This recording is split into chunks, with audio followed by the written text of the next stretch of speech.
Lems, I'm so nervous clicking buttons here. Is it just me, or was there two wolves DAO speaking at the same time and there was an echo? But now it's fixed. It looks like X was just having a little freak out. Yeah, no, that was my bad. I had the second phone going. Now I got too distracted from what your question actually was. No, I was just saying I'm so nervous clicking buttons here. I don't want the space to rug or mess up. we just write it out. We pray to Elon. We don't insult him here, and then it'll all be good. But no one talks shit about Elon, even though he's been having fun breaking Twitter lately, it feels like. Elon Musk can't even make a freaking app. Now he wants to make Vine. Get the frick out of here. Dude, remember Vine? What a throwback, dude. That's good call, Dub.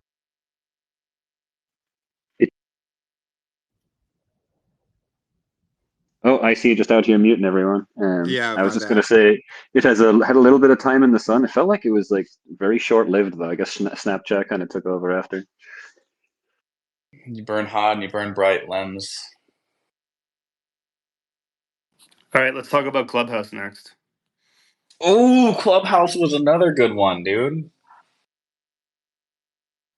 It only existed for like a little bit of COVID, and then everyone forgot about it when we got to go back outside, I guess. It was like NFTs. Yeah, ETH NFTs are dead, right? So, I mean, why are we Jerry even out doing here it? making sick jokes when people are still trickling in, can't even hear it. It's like a tree falling in the woods. Dude, Koji, I got out climbed by like a 7-year-old the other day.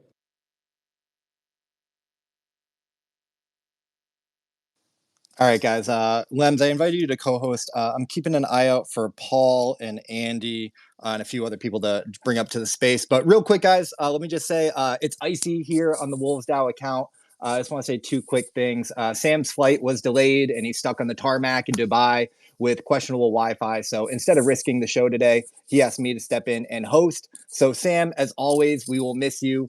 You are the magic of Gamified, and I will do my best to make you proud as always. And the second thing is that my icy account is still a little bugged out. For some reason, I can't join spaces. Twitter still thinks that I'm suspended or whatnot. So I'm going to be hosting from the Wolves DAO account. Hope that that's not too awkward for everybody. But real quick, I just want to say that it's such a privilege to be up here hosting. I saw a tweet from Jonah yesterday saying that like most Twitter spaces suck and aren't worth going to.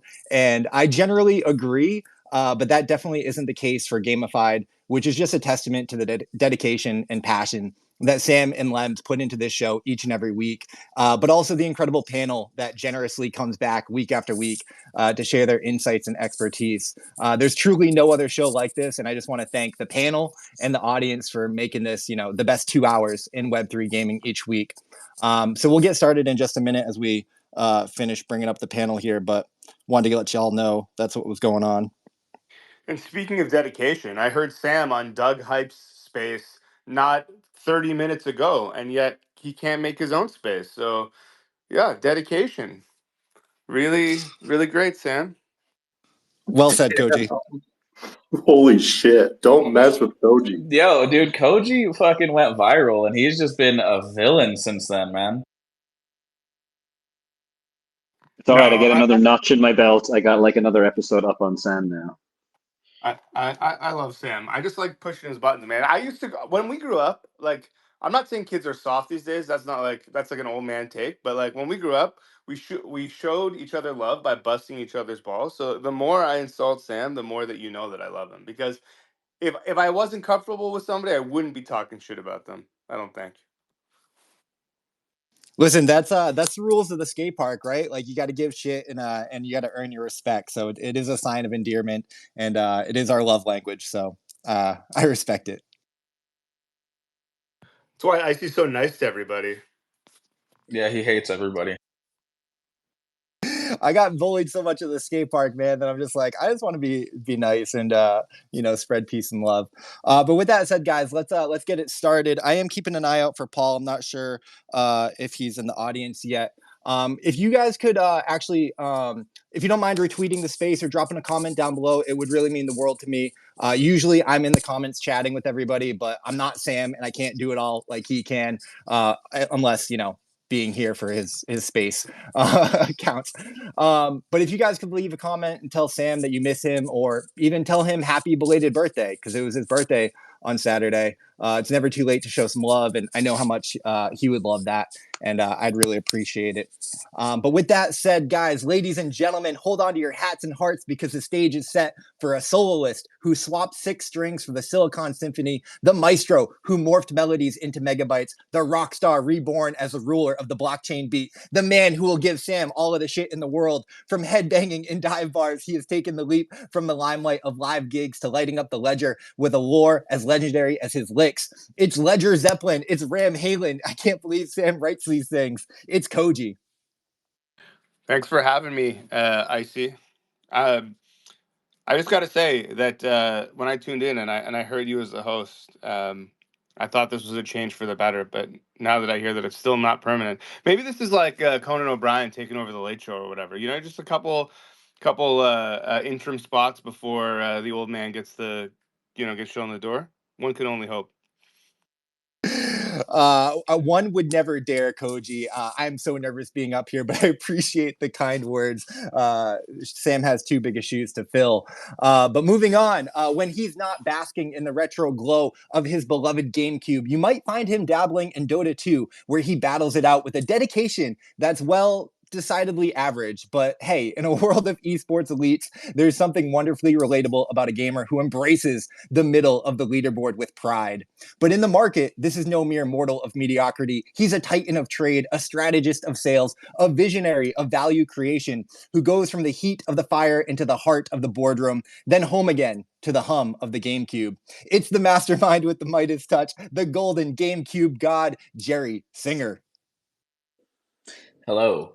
I want to start this episode by saying, Icy, you're the man, and I love you. And I want to talk to 2 people, Koji and Knock, who said I had weak character last week because of where I'm from. And I just want to say that today, breaking news came out. Toronto Raptors player John Tay Porter banned from the NBA for life for betting on games. So at least I'm not from a place that is a hub of dishonesty and an otherwise cultureless city. The Otani camp also in shambles, I guess. But I don't think he's from Toronto, so I don't know. One to always hold a grudge. You love to hear it, Jerry. Next up, welcome the Polar Prince, turning the chilling challenge of Web3 game development into a winter wonderland of wins. From Electronic Arts, where he reigns supreme as the head of partnerships, to the icy peaks of innovation as the head of gaming at Avalanche, intertwining the threads of gaming with the cutting edge of blockchain technology, crafting groundbreaking subnets. With a keyboard as his shield, a mouse as his mace, and a blockchain as his battlefield, let's give a frosty welcome to the apex of Avalanche, the Frost King of Fantasy Realms, the Titan of the Tundra. It's Ed Chang. Hey everybody, glad to be back. Thank you for having me. I was kind of bummed that Knock is not on because I was excited to hear his ApeCoin and Yuga take. Genuinely excited. Also, speaking of sports, I am depressed because I think yesterday marked the end of my Warriors dynasty. I think it's over, guys. But you know what? We'll pick up the pieces and come back one day. Yeah, who would have thought when one of your star players starts knocking out his own teammates that it'd be over, Ed?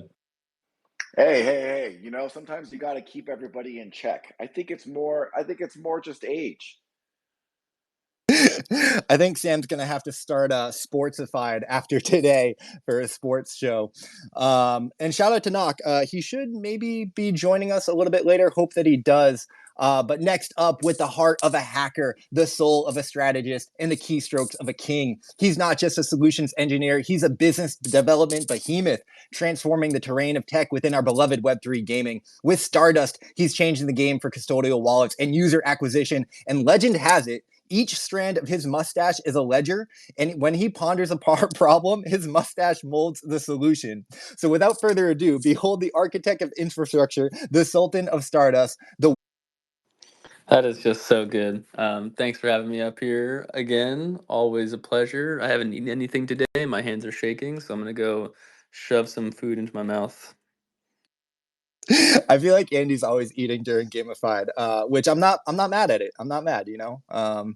Usually I am too, but today I had to eat right before. Lem's knows. Next up, guys, from 360s on the slopes to 360 no scopes, meet the supreme head of community and partnerships at Shrapnel, a commander of camaraderie in the chaotic cosmos of Web3 gaming. He, having braved over 300 digital domains, his appetite for adventure is unmatched. A true glutton for the grind and the glory that comes with pioneering the pixelated and the powdered. He steered the sporting goods arm of a $14 billion company, and now he's riding and dying along with us in Web3 gaming. Introducing the Sultan of Shred, the sharpshooter of Shrapnel, the undisputed king of controllers, and the man who gave me my ambassadorship with Shrapnel. So I love you. Thank you very much. It's Dub. Bro, dude, that delivery was so ice cold that my heart is freaking frozen. And the only one that can melt it is your warm smile, Icy. Way to freaking go, dude. Love to see it. You know, for how much I begged Shrapnel to send me to Dubai, I'm so glad that I'm in Seattle right now, basking in the sun on the lake, enjoying it while everyone else is dealing with that hellscape. It's a great freaking week. You love to hear it, man. Dub, I love you so much. You make me smile so wide. Anyways, next up, I want to welcome Amber, our next guest, bridging the East and the West as the Chief Marketing Officer of Blade of God X. She is an ambassador to many and an advisor to most. And we had the pleasure of meeting her in person at the Wolves Den, where Blade of God X hosted like one of the most popular playtests of the week. And we even got to see Amber rock the room on karaoke night. So please welcome the Belle of the Ball. It's Amber Bella. Hey guys, nice meeting you. Nice to be on Gamified finally. It was always my 4 a.m. when I was in GMT +8. And I'm actually at the CityFi party at the moment, and I'm meeting Shref right now in person. So say hi, Shref. Hi everybody, how's it going? It's Chronicle. Yeah, I asked him to come to first floor because I can't really attend the space during the party. But yeah, it's so nice to be here. Man, kudos to you for pulling up from Dubai during the event. If only someone else would do the same, but we won't talk about that. So next up, please welcome the man who managed a mammoth $8 billion only to leave the ledger for the lore of a digital dawn, betting his brain power on the boundless potential of Web3 gaming. He's cultivating a category where your AI allies evolve, engage, and excel, all in the palm of your hand. Father to the future, literally with a 9-month-old protege. We updated that number last night, Gway, because I heard you say it. 9-month-old protege at home. He's balancing bottles and blockchain, diapers and development, proving that passion and parenthood are the ultimate power-ups in the game of life. Put your pixels together for the visionary veering from bank vaults to virtual victory. Unbeatable, the unparalleled. From AI Arena, it's Gway.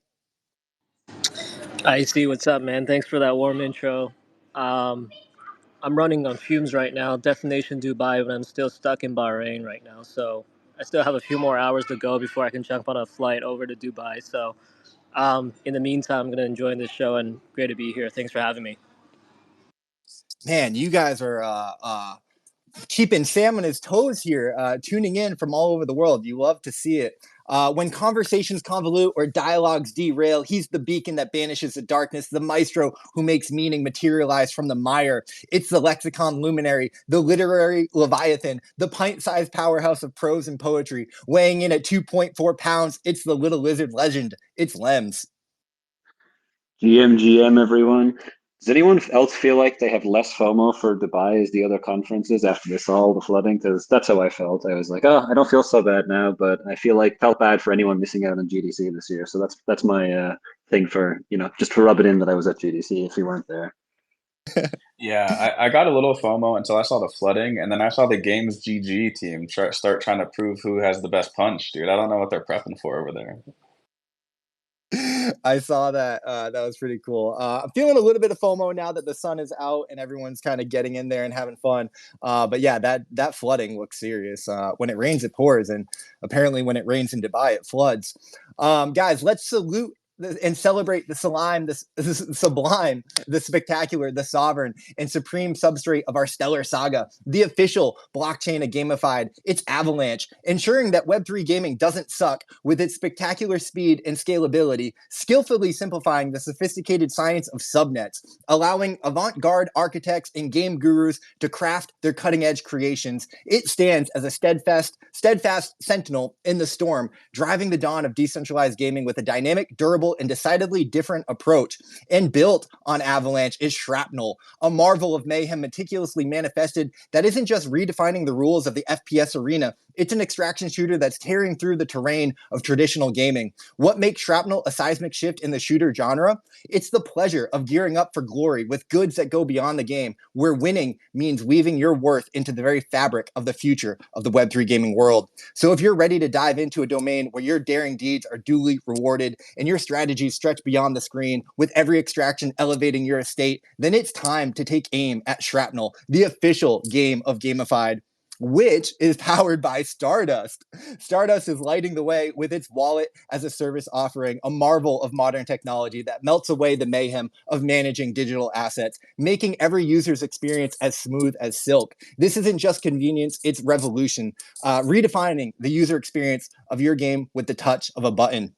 This is where projects pivot from potential to powerhouses with the unparalleled prowess of Stardust Wallet and user acquisition alchemy. So thank you to Stardust, the official infrastructure of gamified, rounding out that trifecta. You love to hear it.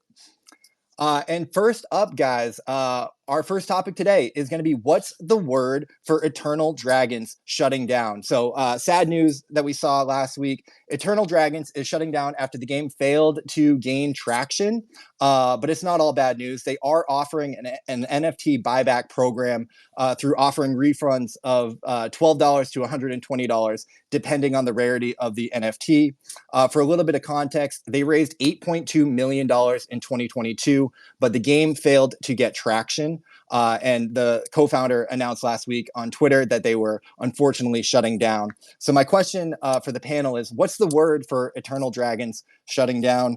Dub, I see you with the hand up first. I'm going to toss it to you.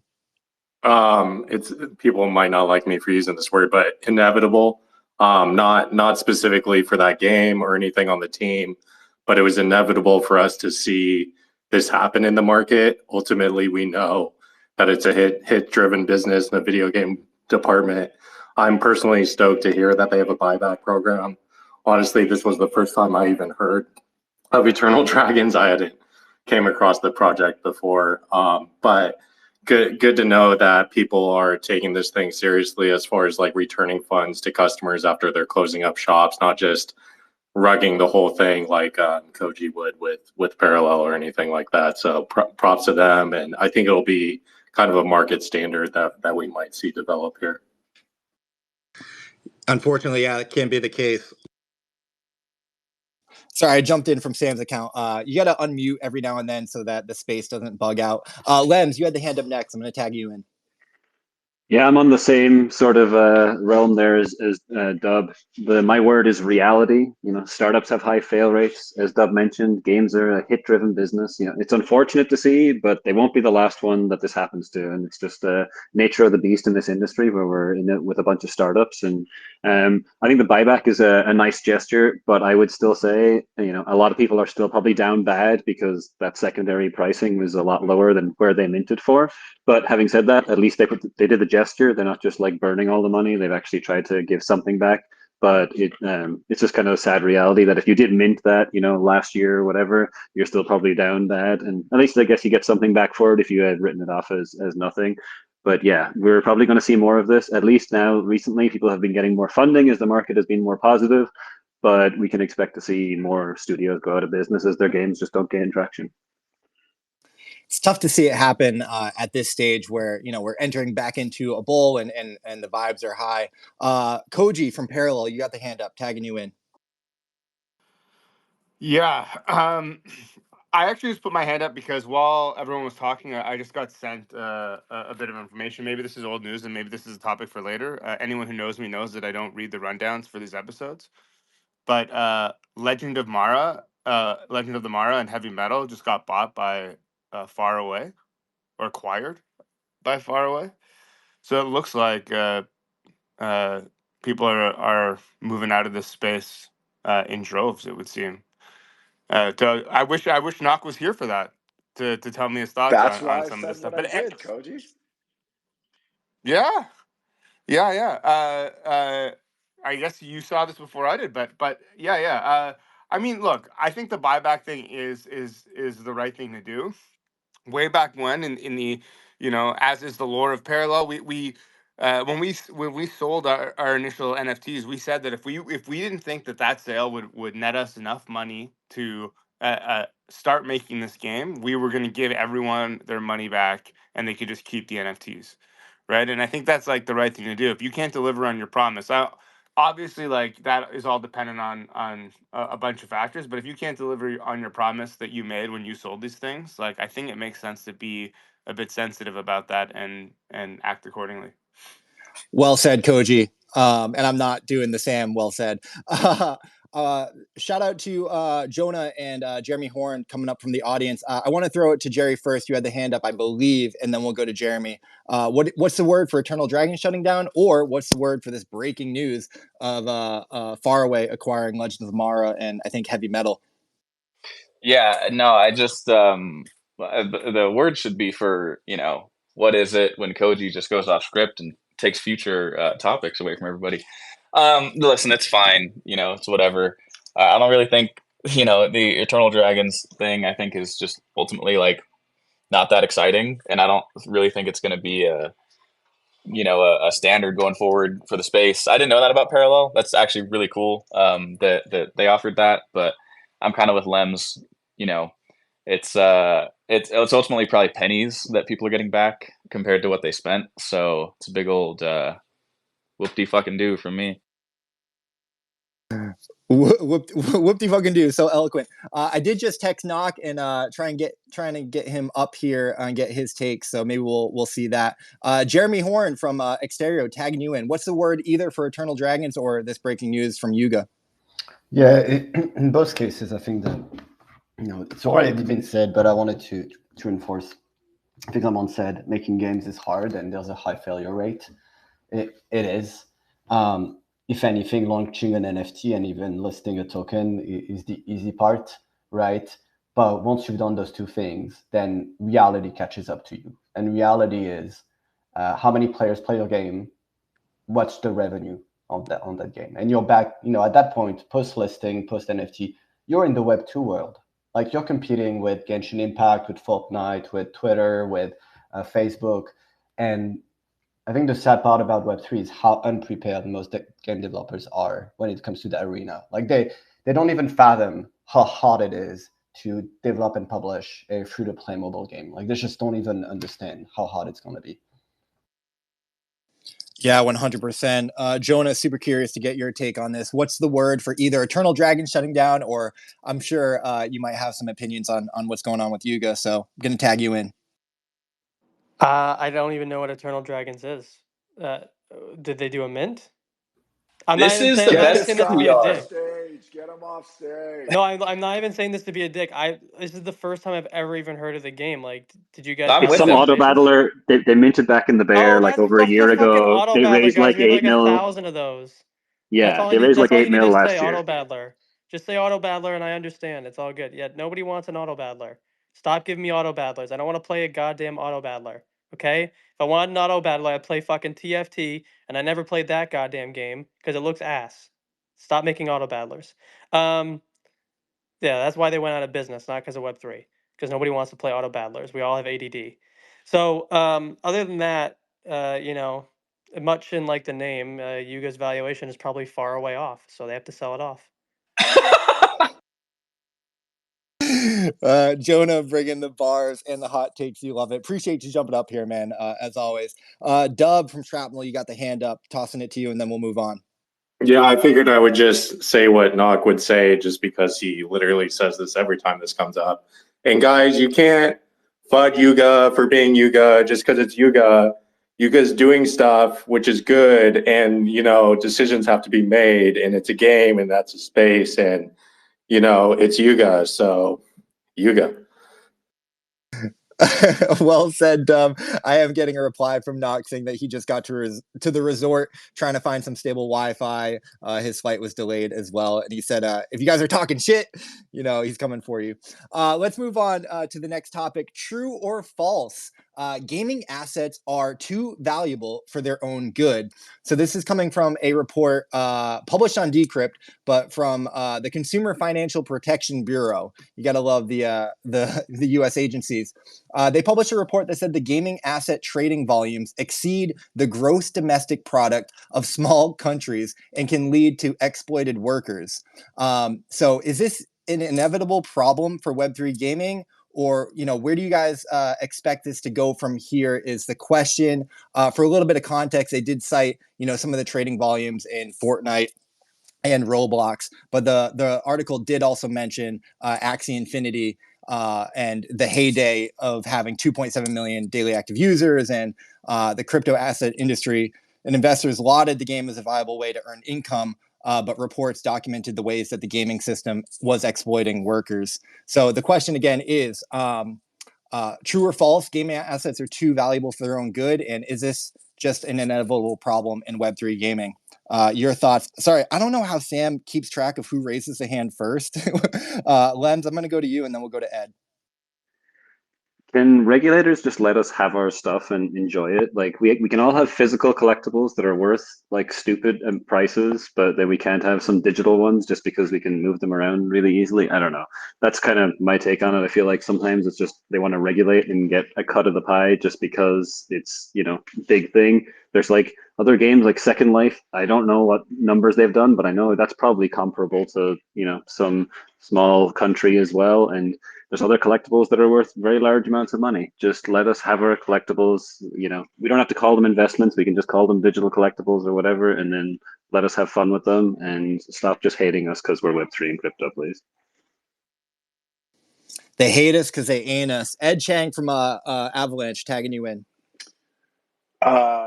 When I heard you read like the synopsis of this argument, it sounds like when Congress calls like Zuckerberg or some tech exec on the Hill and they start asking them all these random questions, and they kind of know like keywords to say, but it doesn't fully make sense because it sounds like there's conflating of this whole old school concept of like play to earn guilds, right? And then there's My apologies, guys. Getting you all back up on space. I was trying to hit an emoji and it just ended the space. I have no idea what happened. It was crazy. First time we've been rugged in so long. I take back everything mean I ever said about Sam. Great host. I tell Sam all the time not to have me co-host.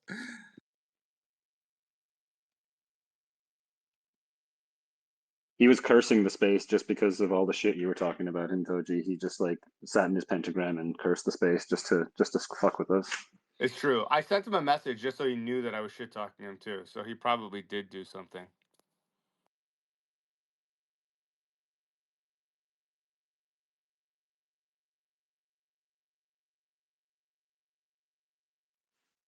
But you love to see people trickling back in pretty fast. It's a good sign. Everyone's ready for it. We should all send Sam messages freaking out about the space going down, and so when he lands, he just lands to these messages.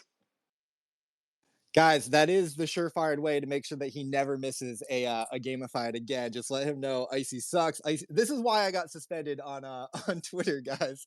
They should have never reinstated my account. Thank you guys. Thank you guys so much. Bro. Breathe in, breathe out, lower the heart rate here. It's all good. We're chilling. Retweet the space, spread the love, get the people back in here. Let's have more than we had when we rugged this thing. Now we're pulling our sponsorship and filing a lawsuit. Yeah, Dub just took over as co-host on you, Icy. I would love Dub as the fill-in co-host here, but I appreciate that, Dub.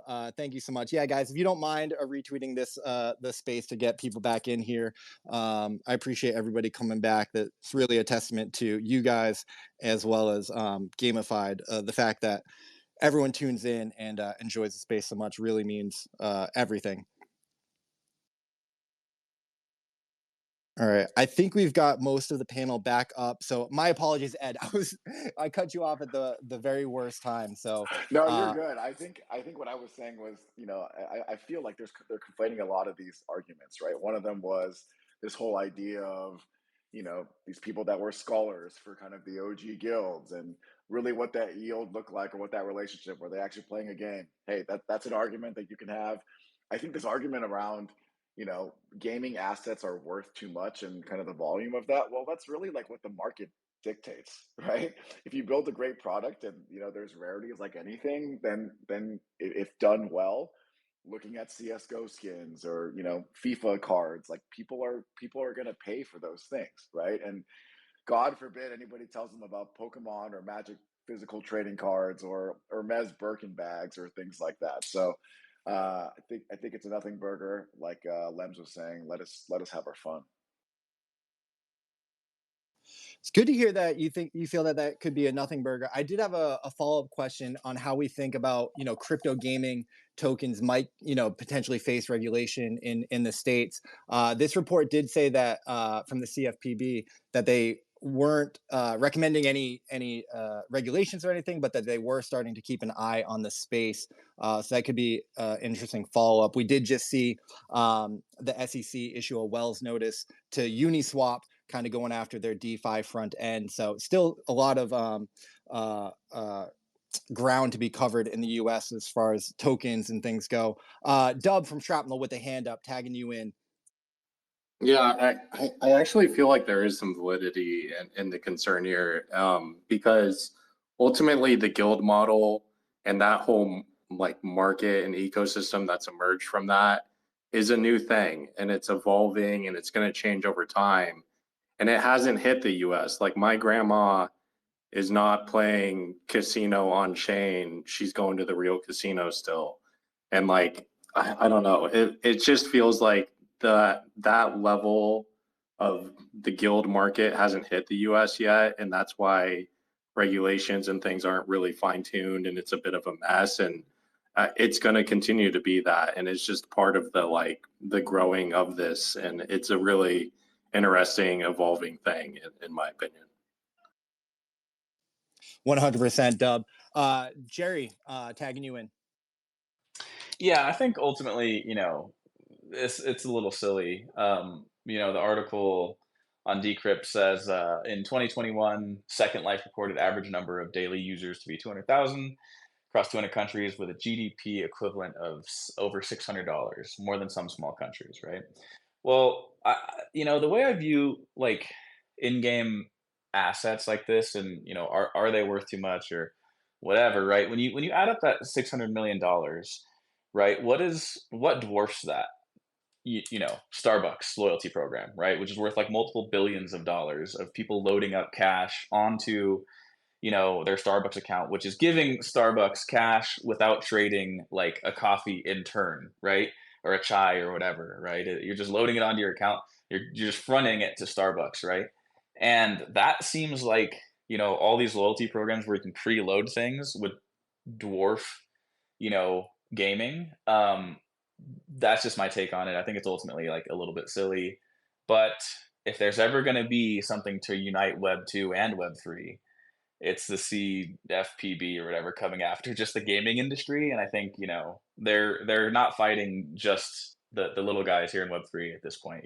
They're going, they mentioned by name some of the giants in the space, right? So there's a hellacious fight if this ever progresses. But I think there's way bigger fish to fry, and loyalty programs would be far ahead of gaming, in my opinion. Yeah, good context to have, Jerry. Appreciate that. Andy from the Stardust account, tossing it to you. Just a small little tangential thought. Any asshole can make a small country. Do you know how hard it is to make a user game experience with hundreds of millions of dollars flowing through it? That's way harder. So just saying, we're out here doing the real shit. Any asshole can make a small country. I can make a small country. Who fucking cares about that? We're talking about the big dogs making big moves. It is very hard to do, but a lot easier when you use Stardust. I will say that. Jonah, thank you for jumping back up onto the stage. Do you have any thoughts on potential regulation in the states around gaming tokens or gaming assets being really valuable and larger than GDPs of small countries, which aren't hard to start apparently. Are you talking about I think it's FCB something report? Yeah, the Consumer Financial Protection Bureau. Yeah.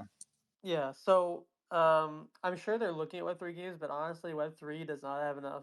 Web3 gaming or crypto games don't have enough volume for them to even care enough. I think that report is not geared towards crypto. It's actually geared towards Roblox and Fortnite because and Call of Duty Warzone, which all three of them together do more probably daily volume than all of crypto, including DeFi. Like if we had the numbers and actually looked through it. Um, and there's a lot of this. It's not also if you go on Asmon Gold's channel, as you can like or hate him, but he actually covers really good stuff. And I think he's a smart guy. Relatively, he should clean himself, but a smart guy. But he covered this video about this game developer who was making this big campaign to protect games, and the idea was, and this also goes into decentralization outside of blockchain, the idea that there should be a national law or even international law that if a game developer is no longer servicing a live service game, then by definition the game becomes an open source material, or it can be moved to a third party server where another server can create things on top of the game. And these two things are much more worrisome for Web 2 than they are Web 3, because Web 3 we can start with infrastructure from like the bottom up. Like we can start totally fresh. We don't have a lot of tech debt. And this is my shill because I'm also sponsored by Stardust, Sam and I. This is why you use something like Stardust that has money transmitter licenses or like any other backend product. The idea is that you shouldn't be managing these services or be doing a lot of like the core flow yourself. You do need a banking third party partner to install into your game. That's like why these exist. So bullish for crypto games over the long run, bearish for Call of Duty, Roblox, and Fortnite because they're at a position where if they lose even a little bit of money, their margins shrink drastically because they're just, the saying, the bigger they are, the harder they fall. So any little misstep can kill one of those games. Good stuff, Jonah. I always appreciate when you are able to bring insights from the gaming industry and apply them to our Web3 gaming industry. Really appreciate you being up here. My next topic is over or under. 90% of all games will be free to play by the year 2030. So what do you guys think? For context, here are some Steam statistics. So 51% of all games on Steam right now are free to play. 8% are under $10. 31% are between $10 and $50, and 11% are over $50. So while 51% of games are free to play right now, only 25 games have 88% of the players actually playing them. It's a winner take all market, hit driven business. We know this. So I asked the panel, over or under, are we moving towards 90% of all games being free to play by 2030? What say you?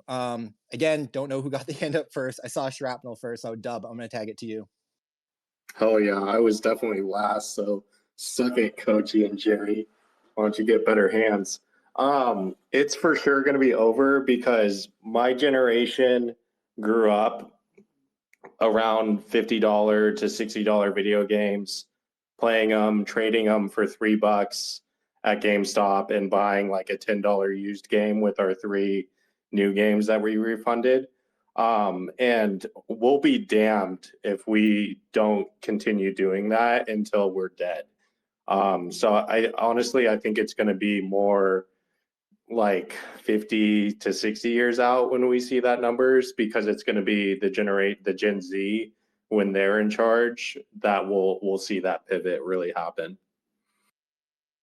Koji, apparently you had the hand up first, so I'm going to toss it to you. I mean, I agree with Dub. It's definitely going to be over. We see like a bunch of, we'll say, AAA studios in the mix with the free to play games as well, like everyone's favorite games, Call of Duty, Apex, et cetera, et cetera, et cetera. Even like Counter-Strike. There's obviously some elements in there that they are trying to extract value out of, but for the most part, I think that the bar has already been set, right? It's like when the iPhone first came out and all the apps were 99 cents. If anything was more than 99 cents, people just weren't buying it. And now, I mean, I think the idea of even buying an app period seems like archaic. So I think games are going to go in that direction. Do I think that's a good thing? Probably not. It sounds like it's a recipe for disaster, only because the only way to make money is to have a live service game if that's what you're going to do, or to just offer a bunch of like in-app purchases on single player games, which enrage the gaming audience at large, and we will start to lose out on things like Baldur's Gate 3 and whatever. So I don't know. Yeah. I mean, I think it's over, but I think we're in trouble. It's kind of like the mid-budget movie. Like nobody makes a $40 or $50 million movie anymore. It's either 200 million or 2 million. And I think like gaming is going to be the same. It's going to be rare when you get a big budget sort of not free to play game, and those, yeah, it's going to be very polarizing. Sorry, I keep repeating myself, but it's just scary. I'm looking ahead thinking like this is going to be shit, and I'm not going to want to play any of these games as somebody who has a free to play game. Thank you for that, Koji. Yeah, if you're scared, then I feel like we should all be scared. Real quick before I go to Jerry, I just want to shout out everyone coming back into the comments. I super appreciate you. Shout out to Jaxie saying, man, I never thought Icy would rug me. Web3 is brutal. Josh from the Bornless saying he's convinced now the villain arc we all know Icy has will be a hostile takeover of Sam's account. We got a great photo of Sinjin in Dubai with Tony. Shout out to Tony and Sinjin. Hope you guys are having fun. You look like you're having a good time out there. And then shout out to Non-Fungible Taylor saying the redemption arc to co-host would be crazy. I'm here for it. I am here for Dub's redemption arc. Jerry, I'm going to tag you in. What do you think? Over or under 90% of all games will be free to play by the year 2030? Yeah, under. I think premium games are always going to have a place. And I do think that, a lot of games could be better as live service games, right? But, there's still, the big players are still having trouble with, live service and live ops, right? No better case in point than like Naughty Dog, who is a studio who has been fucking crushing for, 20 plus years at this point, right? Some of the most fun games we all played have been Naughty Dog titles. And they can't stop, or they have no idea how to do a live ops game, and they tried multiple times and it failed every time, right? 2023 was, I think, a really good year for premium games. And I think the beginning of this year has been hot, right? For some, I think those prices are going to come down, and I agree with parts of what Koji said. I think that like 60, 70, $80 like premium title, I think is falling by the wayside. But Pal World and Helldivers have really knocked it out of the park at lower price points. 19 to $20. The most fun game I played all year last year was probably Dave the Diver. It was like $14, right? So I think premium games will always have a place in gaming, and live ops is really fucking hard. So that means that not everybody can really exist as a free to play title. Yeah, appreciate that contrarian take, Jerry. That's a lot to think about there. Ed Chang from Avalanche, I'm going to tag you in next. Yeah, I'm going to agree with most people and go over. I agree there will always be a subset of, these smaller indie games. I think from your traditional Web 2 AAA studios, like you're not going to see a ton of new IP out there. It's going to be stuff like Spider-Man, Jedi Fallen Order, where they can run projections really tight and know exactly what they're going to bring in or likelihood there. I think you'll also see the rise of like these subscription products, right? Like Xbox Game Pass, like they've gone and like just collected all of this massive IP from all these large studios. I think Netflix is obviously doing a lot more there where, they've run the numbers, they know what the LTV of these users can be, and they can potentially help fund some of these studios where before, the cost of the box product was going to was going to basically help recoup that. I think you'll see also a lot of these traditional sports games like FIFA, NBA 2K, where they still collect, $30 to $60 to $80 per product, and then they also monetize the crap out of you. that's probably going to go away as well. They're going to have to kind of pick a lane, and it's probably going to be free to play. Like Koji said, I don't think it's necessarily a good thing, but you're just going to get bombarded with all these monetization tactics, unfortunately. Yeah, the monetization creep is real. Lems, you had the hand up next. I'm going to go to you, and then we'll go to Jonah. Well, I'm glad I've got someone in my contrarian corner because I thought I was going to be the only one to say under. But I agree with what Jerry said. And just to throw some extra stats in from like the Steam side of things, the average age of a top 10 free-to-play game is 7 years. So that's like, it's increasingly difficult to break out as a free-to-play game. And I think that's going to continue to be a problem for the next few years. I hope that blockchain actually will give us some more, angles to monetize from, and we'll actually see some more innovation on revenue models on that side of things. But also, I think we often get stuck in our own personal biases and our own bubbles based on the games we play and the things that our friends play. But Steam is also showing there's an increase in interest in sales in games in the $10 to $30 range, which is kind of like to Jerry's point, around that $20 price point for indie games. I think more and more are starting to go that way. And it's more viable for game devs, I think, versus just taking the risk on a free-to-play live service game and then trying to fight one of these behemoths, right? That maybe they're like way heavier funded and they have a lot more to work with. And like the fact that the average age of a top 10 free-to-play game is 7 years was just wild to me when I read that statistic, because that shows you how hard it is to break out in those markets. So I think 90% is a pretty high number. So I'm under on that side. I think we'll see lots of free-to-play games continue to be made, but I'm rooting for the indie titles and those putting out those $20 games. Good stuff, Lems. Appreciate that. Jonah, over to you next. Yeah, I think you're going to see a lot of non-overly monetized products coming soon, honestly. On the traditional gaming side, I think Web3 is going to be different. A lot of live service games right now, I mean, as everyone said, are not breaking it at all.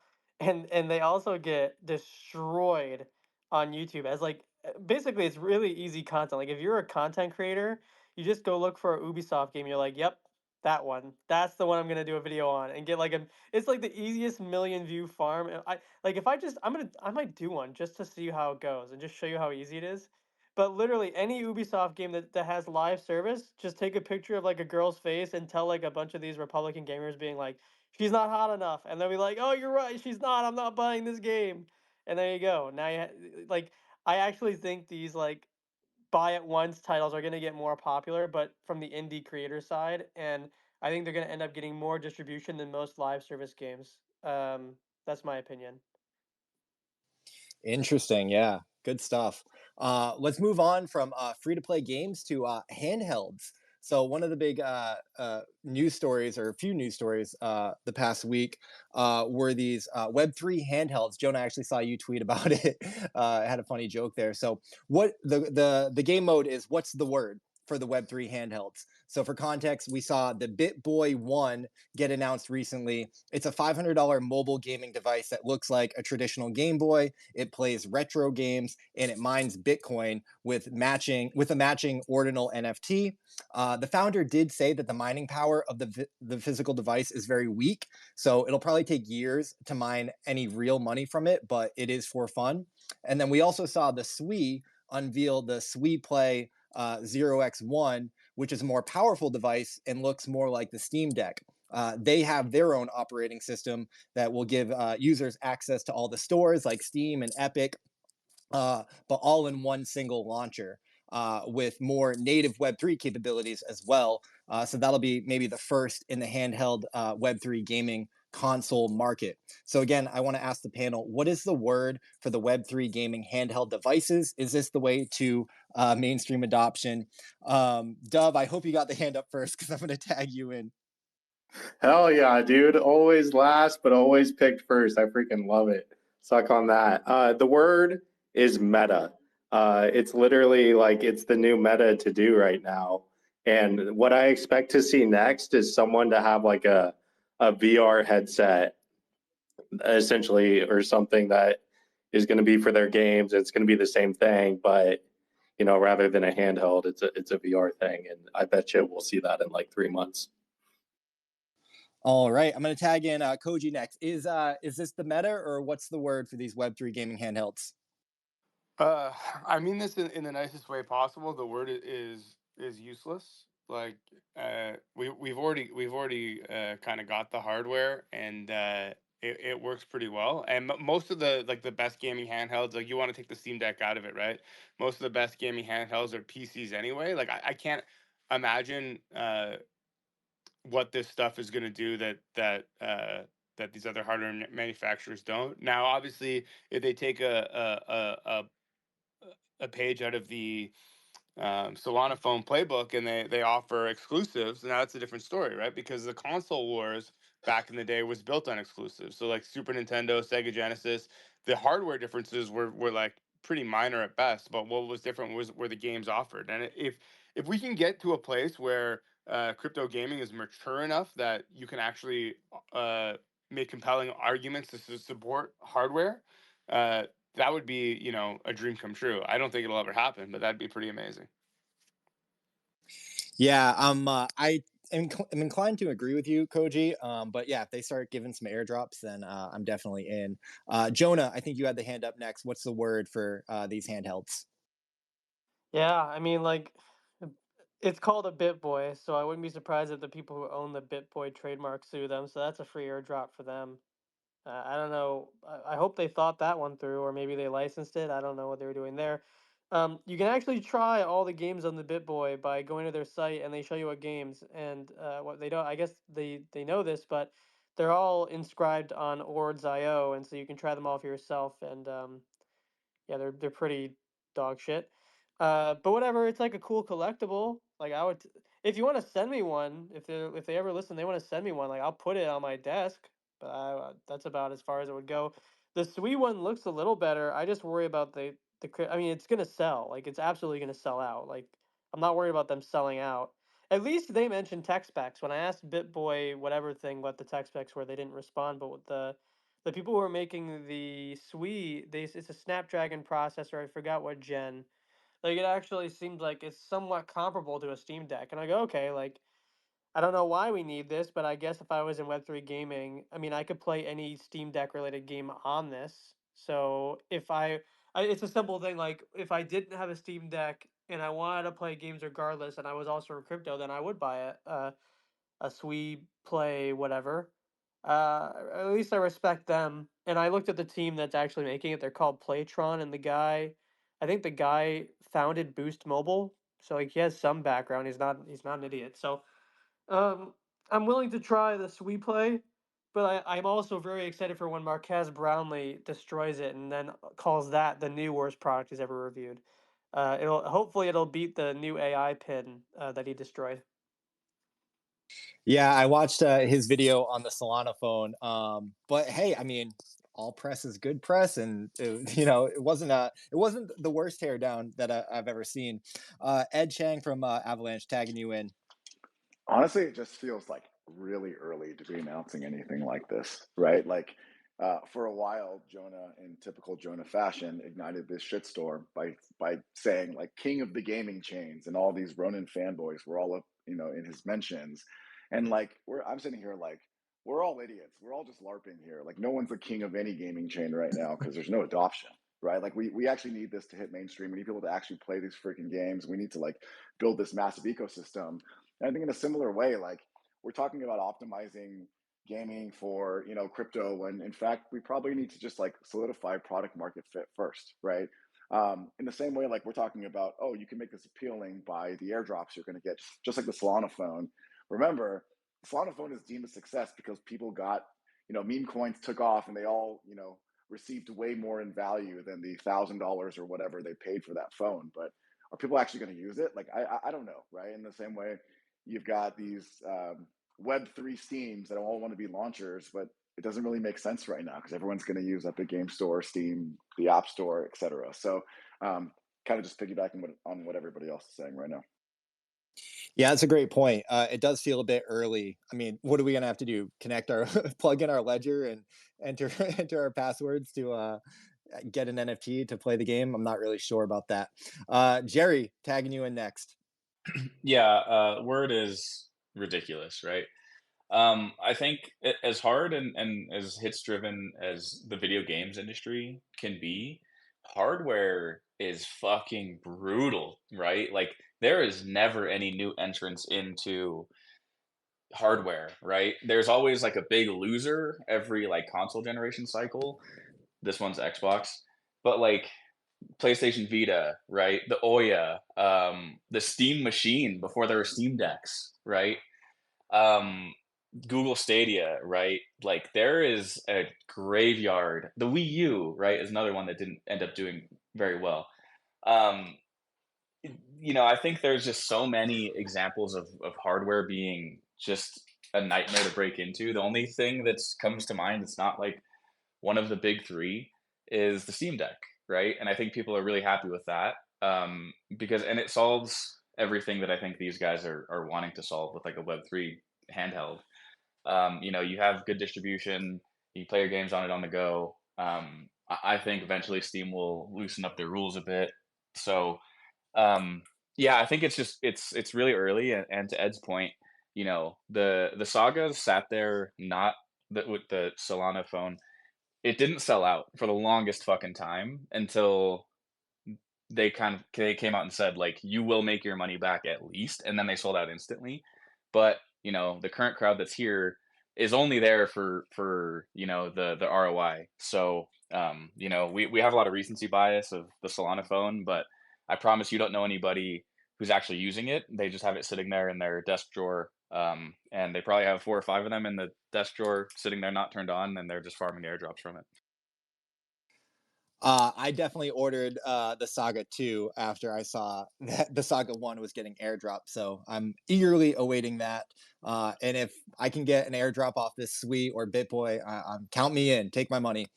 Andy, you got the hand up. I'm going to give you the final word on this topic before moving on. Let's just have another tangential point here, piggybacking off of Jerry's, is on the recency stuff with the Saga phone. Even more recent, and I just want to mention probably future dominant team in the hardware would be Avalanche with the Avalanche Red flip phone. I have one. I'm using it all the time. If you haven't seen it on Twitter, wake up, follow the right people, because this is the future of hardware. Wait, should I open mine up? I kept it in the package thinking it'd be like a rare collectible one day. God damn it. I hate you guys. Stop talking about this phone that I want. Wait, Avery, should I open it, or can I just put it in the pack? don't Like, is it fine to leave it? open it. No, it's Whatever very you valuable. do, don't give it to Dub. Shut up, Jerry. Ed, give me a phone, man. What the hell? Dude, I don't even have one. I know. It's insane. Parker's just emojiing, laughing at us. Sorry to derail this, I see, but goddamn, I want that phone. No, one of my favorite things about this show is the chemistry amongst the panel and when we can have fun like that. Definitely shout out to Avalanche. I think Sam tweeted out the phone earlier, saying like Avalanche has some of the best swag and merch in the game. So behold the behemoth, the Bastion, the Bedrock, the merch behemoth, Avalanche, the colossus of the crypto climate, stands unshaken as it slices through icy skepticism. Not my skepticism, of course. I would never. Like a scorching sword, cutting a crystal clear path through the blizzard of bewilderment. Avalanche is not just a platform, it's a pathfinder, a pioneer, a prodigy. It's the official blockchain of gamified with valor and vigor. Avalanche ventures valiantly into the very vortex of volatility. It's not just a ledger, it's the lodestar, leading us through the labyrinth of the unknown, the light guiding us to lands of logic and lucidity, and allowing us to post cool photos of Avalanche phones. And please amplify your applause and acclaim for the electrifying game sponsor, Shrapnel, the paramount, the pinnacle, the prime official game of gamified. Shrapnel is not merely a game, it's a supernova, a spectacle of cataclysm and creativity, a tidal wave of tactical triumphs. It's where pixels and prowess fuse in a furnace of ferocity, forging a frontier of feverish fun. March your mouse to shrapnel.com, the digital domain where dreams don the dog tags of destiny. And hopefully we're eagerly awaiting STX3, maybe the next announcement. Dub, I don't know when that's coming, but I cannot wait to lock and load. Dub, can we give away some Shrapnel packs? I feel like we haven't done that yet. And with STX3 on the horizon, we got to get some more comments down below. Can we give some Shrapnel packs to people who comment? Hell yeah, we can. And the only reason why the STX3 announcement hasn't come out is because I have to send it from the AVAX flip phone. So once AVAX sends me the flip phone, we'll be able to share STX3s announcement, so you can blame Avery directly. I want to play, Dub. I'm running out of games to play. Please. You heard it here first, AVAX. Avery, let's make it happen. You love to hear it. And how could we forget Stardust, the official infrastructure of Gamified, rounding out the trifecta that is the Gamified sponsors. Feast your eyes on the wallets as a service tooling, a magical mechanism making metaverse management a breeze. This invisible, ingenious innovation offers a white label wonder, weaving Web 2 simplicity with the wizardry of Web 3. With over 150 chains at your command, including EVMs, SWI, Solana, Stardust, Stardust stands as the supreme steward of your in-game gold and the guardian of your gamers' gains. And worry not about the willy ways of the web. Stardust safeguards the sanctity of your player's stash, shouldering the logistics and liability. And that's why Jonah works with them. And, you know, if you're a Web3 game and you're looking, you know, to stay on the up and up and avoid the CFPB and all the other lettered agencies, hit up Andy and talk to Stardust. If you work with Stardust, I can't FUD you. It's in the contract that I signed. Which is worth its weight in gold. So, guys, you heard it here first. The next topic, guys, as we turn the hour, fact or fiction. So we were talking about onboarding with the Web3 handhelds if they get some airdrops. The question is airdropping the best marketing that Web3 has to offer, fact or fiction?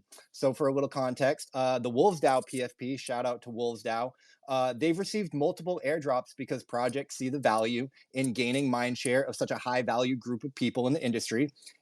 We saw 80 plus organic tweets from the Saga airdrop when it was sent to the Wolves DAO SBT holders.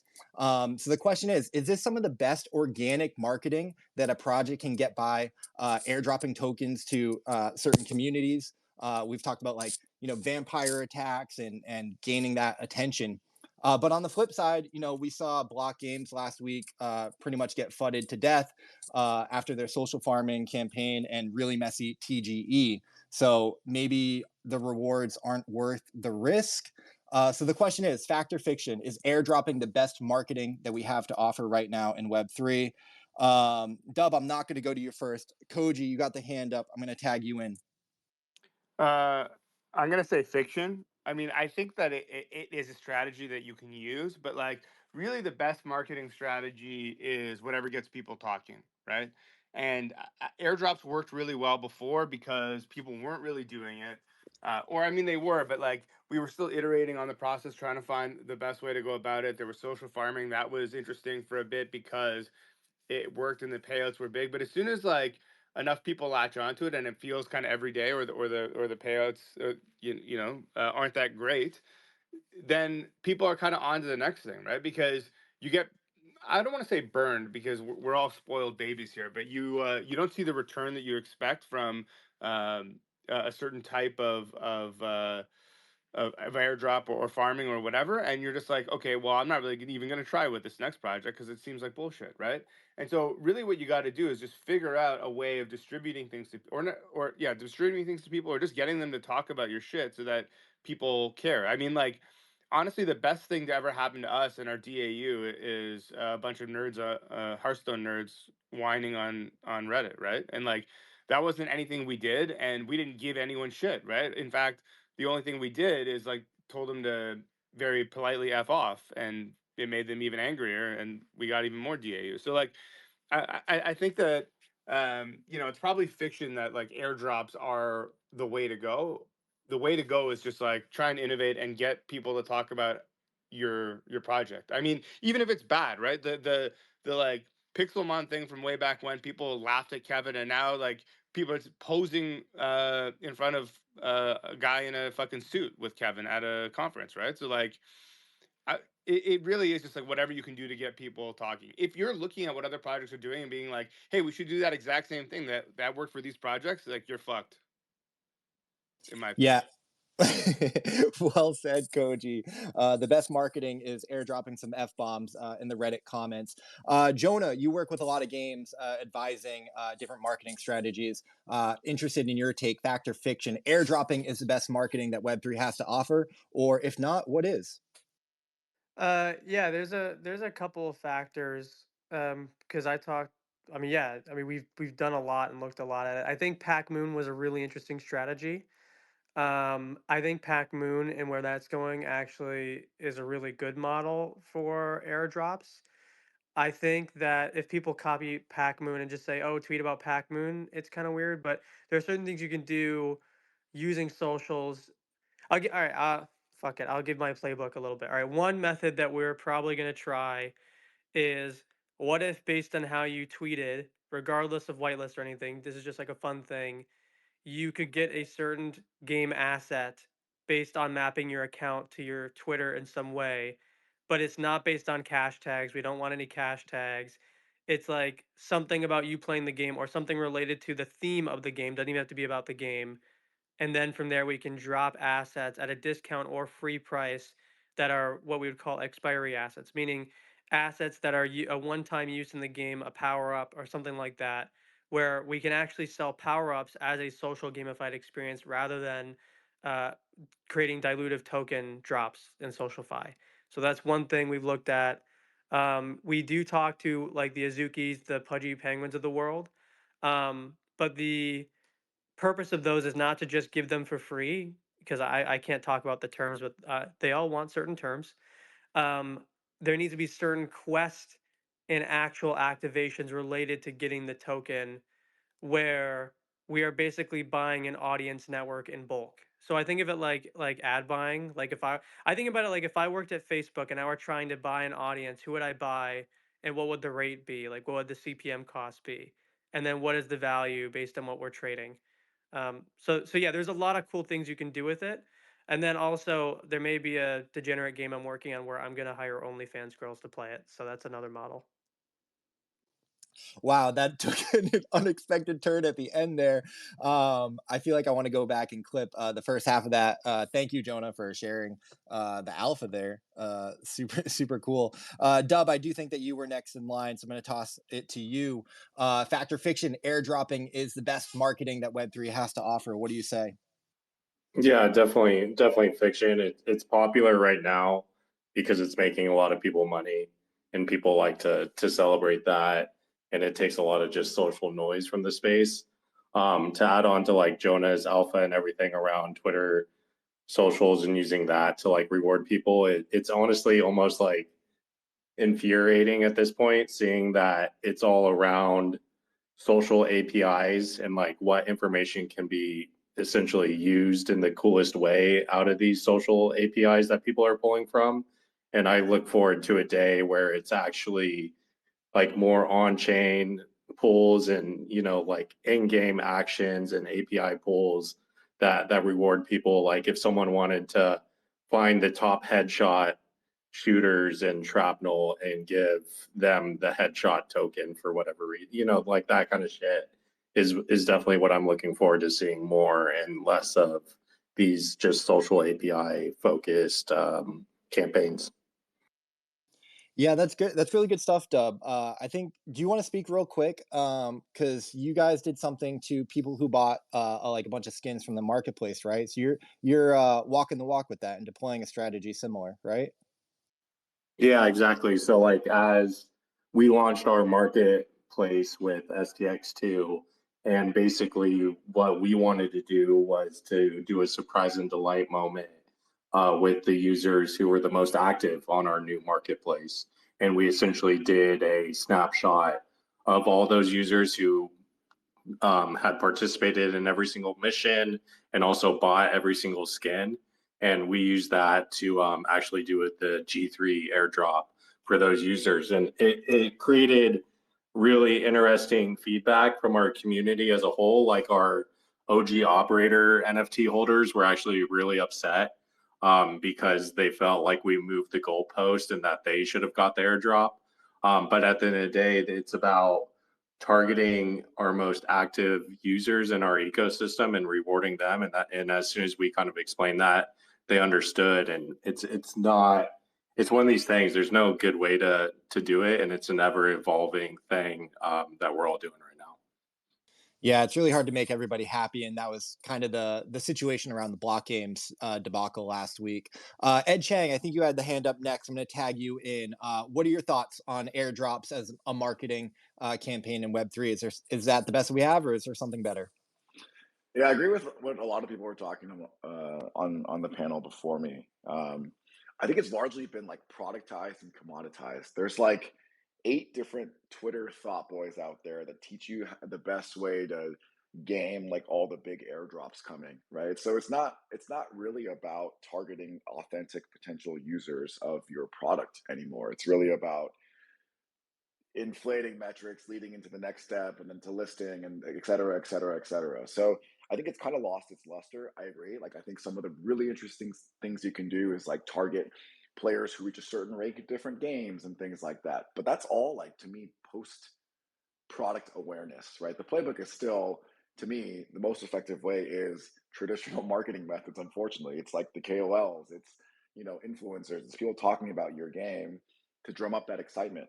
Folks like, shameless plug for Jonah, like a lot of the work that he's doing with KOLs as well as the other influencers on this panel, it's like Wolfsdow, etc. Like, that's how you get the awareness out there. You know, who hasn't seen the effect of a Becker pump, right? Like, it's insane what he can do with just like one mention on one YouTube video. Like, that's still going to be the way you market until, like I said, we reach some form of mass market appeal, and then it'll probably be, to me, these large kind of AAA or large mass scale games that can then build a platform and then funnel users over to other games as well. So yeah.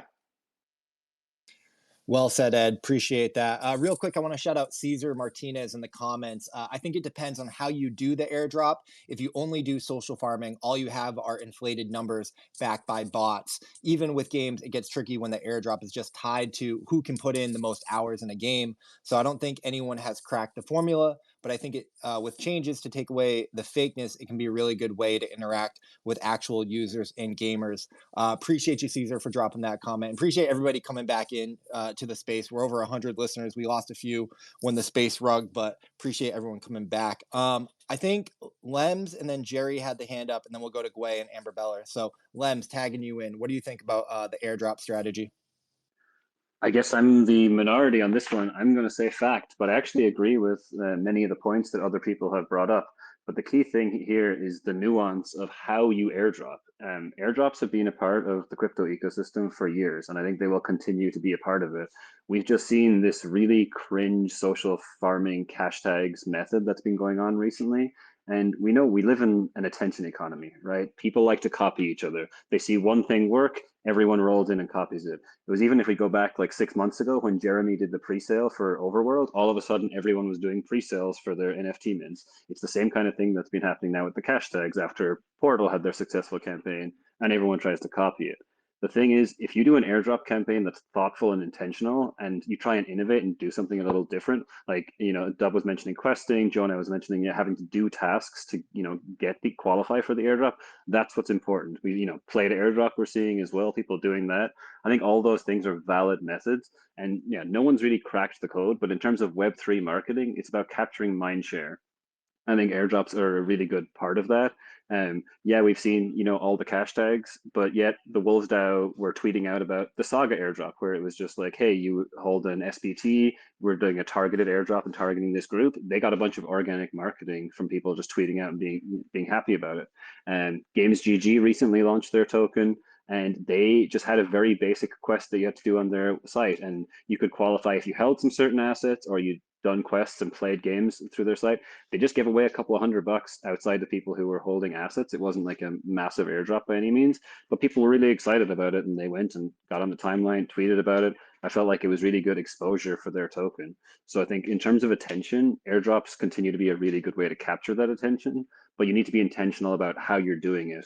I think it was on Simplified the other night when Knox said something about if you give $1 million away to 1,000 people, everyone makes $1,000. Everyone's like, those 1,000 people are really loud and ecstatic about it. But if you give $1 million away to 1 million different people, like they only get $1 each and everyone's angry about it. That's kind of what happened with block games. You know, that was an extreme example, but everyone got very little. So everyone was really annoyed and angry about it. But it was really easy to game and farm it with the criteria that made you eligible for it. But if they had those criteria be a little stricter, you have to go through, you know, and play the game or do, you know, actually do something where it's targeted at the user base. then I think you can have a really successful airdrop and be really positive for like the price action and valuation of your token. Great stuff, Lems. That's why you're the co-host with the most. Appreciate that. We're gonna go to Jerry, then Gwei, then Amber Bella. Jerry, tagging you and your thoughts on the airdrop meta. Yeah, Lem's my total contrarians today. I agree with pretty much everything he just said. I think that, I think what a lot of the guys, before us kind of said was like, it's it's good for now, but it's not what we want, right? But like we have to deal with today. We can't, think about what things are going to be like in a year or two. You have to look at like what's today. And I think today, the best way to like get people to drum up excitement is to just give them free money, right? And I think games did a great job of that.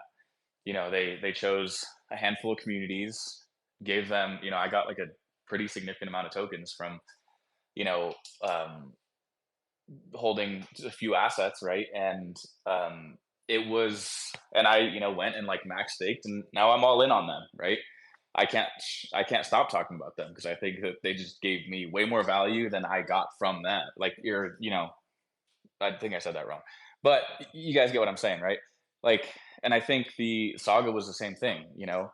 You only like 120 or 130 ish people have SBTs, right? I don't know what the latest numbers are, Lems, but like most of those people then went and were very loud about that, right? So that's really good like conversion numbers for giving people like I'm sure games spend on airdropping that was pretty minimal, right? But then the people that now hold that token and the team themselves got a bunch of money that didn't exist yesterday. So I think we all dream of a day where, I can take people that played 10 different shooters and got headshots and give them headshot token.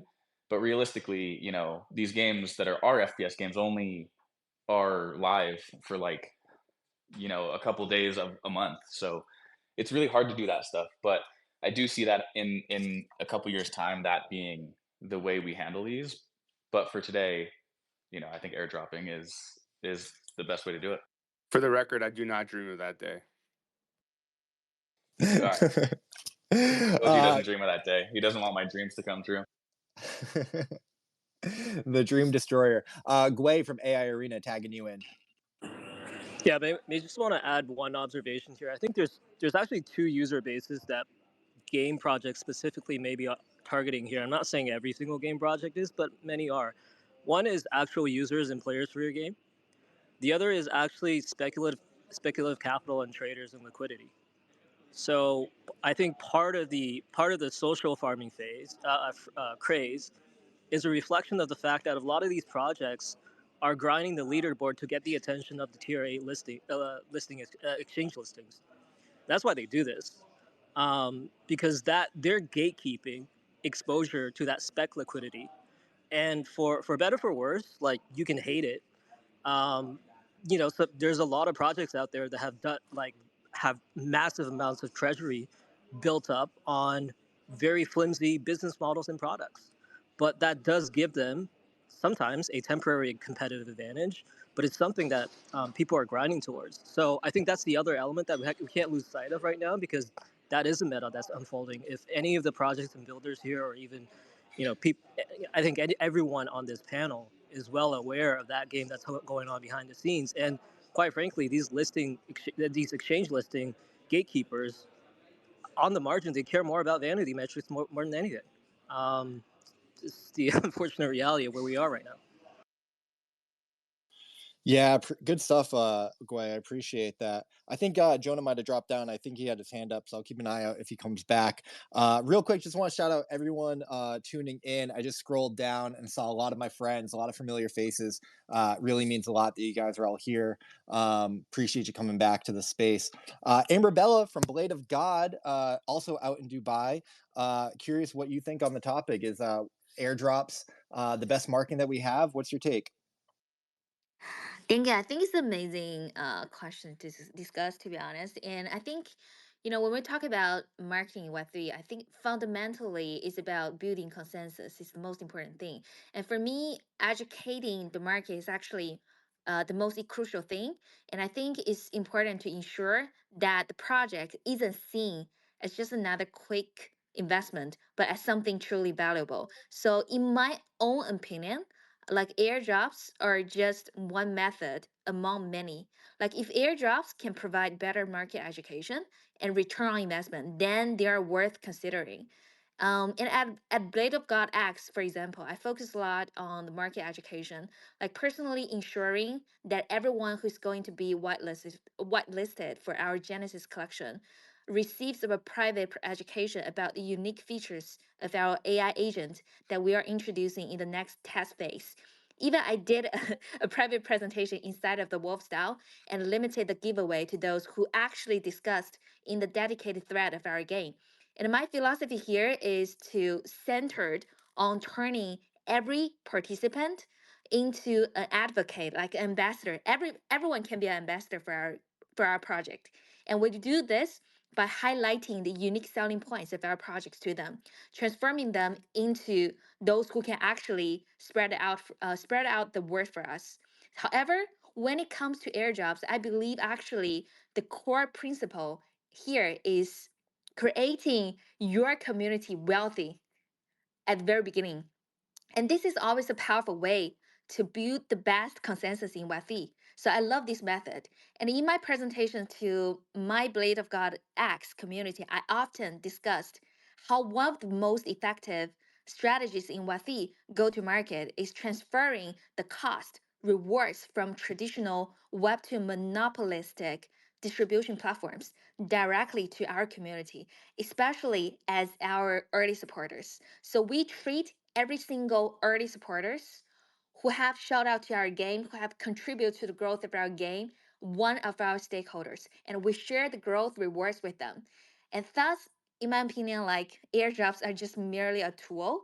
And more importantly, the focus should be on market education, building consensus, and rewarding early supporters to foster their crucial role in the project's initial growth. That's my opinion. And that is why she is the belle of the ball. Amazing stuff, Amber Bella. I appreciate that. Real quick before I go to Lems, I just want to shout out some of the comments. AE says, facts. To be exact, Play to Airdrop has been one successful way to onboard players taking their time to really get into the game, and a great marketing strategy. Maddox Makes chimes in and says, what about an airdrop in stages? So task, creative, equals the longest release. You can do testing, interacting with the ecosystem, playing the game mission, play to airdrop, shortest release, each stage multiplying the next. Long-term, short-term benefits, more of a journey-based airdrop across a release, always something new. Really interesting stuff there, Maddox. And I think Ramen Cash says it well as well. It's kind of a damned if you do, damned if you don't scenario for all founders. Big bags equal big voices. So a lot of ways that you can kind of slice and dice the airdrop. Lems, you got the hand up. I'm going to toss it to you, and then Koji before moving on to the next topic. Yeah, it was just something Amber said there, which reminded me of something I saw in the Wolves recently that someone pointed out that the culture of Web3 people right now, as well as you look at the people the projects that airdrop, and you look on them favorably because they are rewarding their community, which helps create that evangelized like core community who get the airdrop. But even the other people in the Web3 bubble that we're in right now look on that positively towards that project because they look at it, hey, they rewarded their early community, they rewarded their core community, they're a community focused project.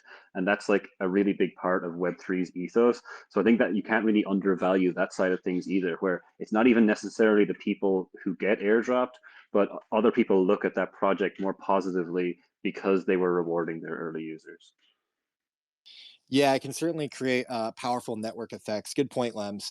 Koji from Parallel, going to tag you in for the final word on this topic.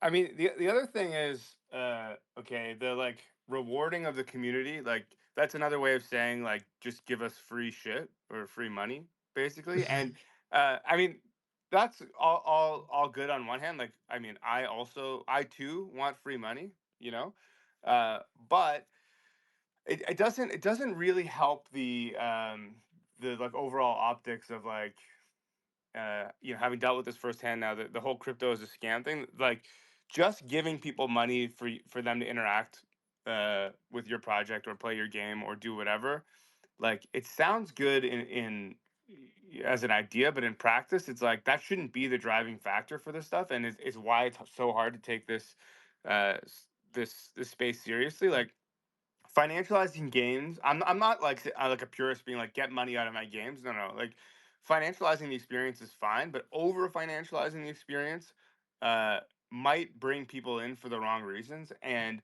I suspect that even with us, right, there are people that are kind of just like, oh, this game's great, when in fact it's not that great. They just want, in our case, more prime or whatever.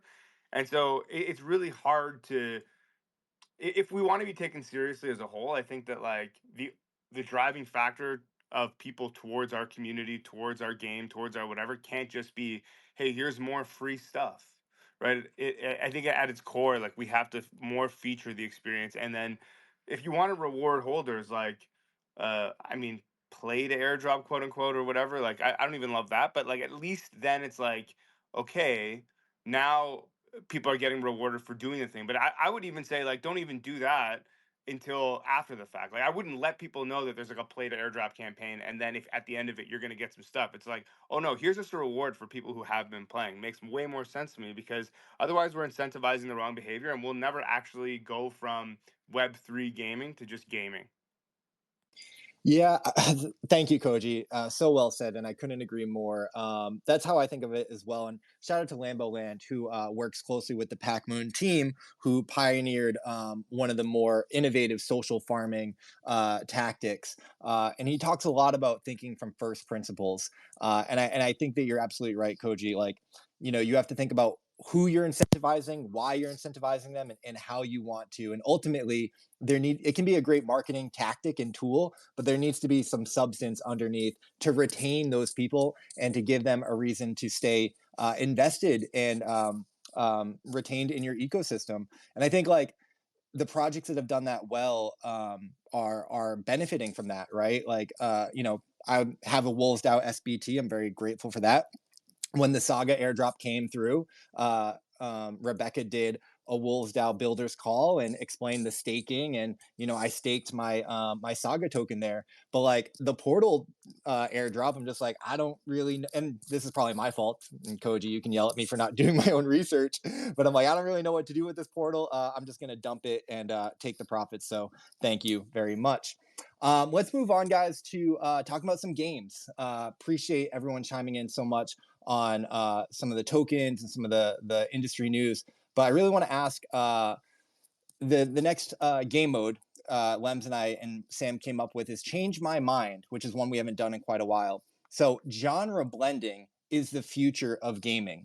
So for context, in the 2000s, we started seeing aggressive genre blending of music to the point where most genre titles are a bit irrelevant now. It all kind of blends together. A lot of albums and artists, are now bridging 3 or more genres and coming up with, these unique new categories. And we're seeing more and more this crossover genres in gaming. Some recent examples that come to mind are Overwatch is a FPS mixed with like a MOBA. Wildcard is kind of like one of the ways we describe it is like a TCG with a MOBA, and Mixmob, a game on Solana, is kind of like a TCG with racing elements. So my question is, what do you guys think of genre blending in games, and what are maybe some combinations that we can see in the future? And oh, okay, you wouldn't let me unmute for a second. Koji from Parallel, you got the hand up first. What do you think about genre blending in games? I mean, I think genre blending in general is just like games, music, whatever. That's how like innovation happens, right? Like you take inspiration from the things that came before, the things that you loved, whatever, and you put elements of that into a new thing, right? You used the music example in the beginning. I think it's a perfect analogy. The only way that sort of the genres aren't going to be done to death is if we, you know, blend them with new and interesting stuff. Like when the first time I ever played Deus Ex, I was like, wait, you can have a first person shooter that's an RPG, and like holy shit, my head's like ready to explode. I guess Daggerfall is kind of like that too. But and you look at something like Wildcard, right? And it's like, okay, let's take this MOBA genre and mix it up with like a, I don't know, somewhat tower defensey type thing, Clash Royale or whatever, and I'm like, fucking, this is incredible. Why hasn't somebody done this before, right? Um, I truly think that it's been like the innovation in games since the beginning, and will continue to be uh, the innovation in gaming. Like the reason why and roguelikes exist is because the sort of like ASCII art DOS based rogue game way back when, and people were like, hey, let's smash this together with like a side scrolling, you know, Metroidvania or something, and now we have Dead Cells. So yeah, I mean, I think it goes without saying that like I don't think anyone's mind's gonna be changed because we're all gonna agree that it's like fucking the best thing to ever happen to gaming and will continue to be the best thing ever. The best thing ever. You heard it here first. Lens, you got the hand up next. I'm gonna tag you in on change my mind. Is genre blending the future of Web3 gaming, or future of gaming rather? And if not, you know, tell me why. I'm with Koji. That's how you bring some innovation into the space. I feel like, especially the last maybe 10, 15 years, it's like movies and games are like we're doing remakes of like old games and the same old shit. And like, hey, it's the new version of the same game like over and over and over again. And I want to just see something new and play something new. I remember when Rocket League came out, and a buddy of mine goes, it's like soccer with like these rocket cars, and I'm like, that just sounds like the stupidest shit ever. And then I played it and was like, okay, this is incredibly fun, and I was addicted to it for years, and it's still one of the like best performing games that's like indie games in the last 10 years. Games like that, that's where you see innovation happen. And I want to see more weird mixes. I feel like the weirder the genre mix, that it actually captures more attention because people talk about it and describe it as this weird mix, and people want to try it because of how weird and strange it is. I think Wildcard's going to be like such a banger, and you know we've seen like mixed mob again. Like I remember hearing TCG and racing, and like how is that even going to work? But you know, people are trying new things. You know, not all of them will work, but I love innovation, and that's what we're here in this space for, is to, you know, try do something new and innovate. So yeah, genre blending is definitely the future. Yeah, great point, Lems. It does makes for some interesting log lines, right? Shout out to Jonah for that. You know, cats with guns, or Pokemon with guns, or cats and mechs. Jerry, I think maybe you had the hand up next, and if I'm wrong, then I'm sorry, Dub. But I'm gonna go to Jerry, then we'll go to Dub. Yeah, payback, Dub. No, I don't. Nobody's gonna change anybody's minds here. I think we all agree that, like, you know, what do we always come up here and say, like, every week when there's a new extraction shooter that's raised, or there's a new TCG that's raised? We're always like, all right, that kind of sucks. Like, can somebody not do an extraction shooter, or can somebody not do an auto battler? Like, it just happened today. Jonah's like flipping out about auto battlers, as he should. Right, we're all tired of them. So, you know, I think that, like, if if there was no genre blending or new things happening, like, you would just get Pokemon all over again. And we've kind of already seen those projects in like the Web3 space, like, come and fail. But then, you know, you have a game that's like, hey, let's take, you know, let's combine a base builder with like a creature capture game, and then let's add guns, and then you have the biggest game of the year by far, right? So, you know, I think that, like, anybody who would be against this just isn't really probably a gaming fan. You know, they want baseball to still be played like the way it was in the, you know, 1940s or whatever. And so, like, that sucks, you know? Like, I don't want to see, you know, Jerry West shooting no jump threes. You know, I want to see Draymond knock his teammates out and fucking dunking on people's heads. You know what I mean? So, like, innovation, like, has to happen for things to stay fun. And, you know, you know, anybody who says no, I've lost all faith in you. I don't know, Jerry. You know, this play to earn trading card game KOL round that I just got offered looks pretty good. This one might be the one, man. This, you know, play to earn TCGs. You know, we need more of them. Dub, you got the hand up. I'm gonna tag you in.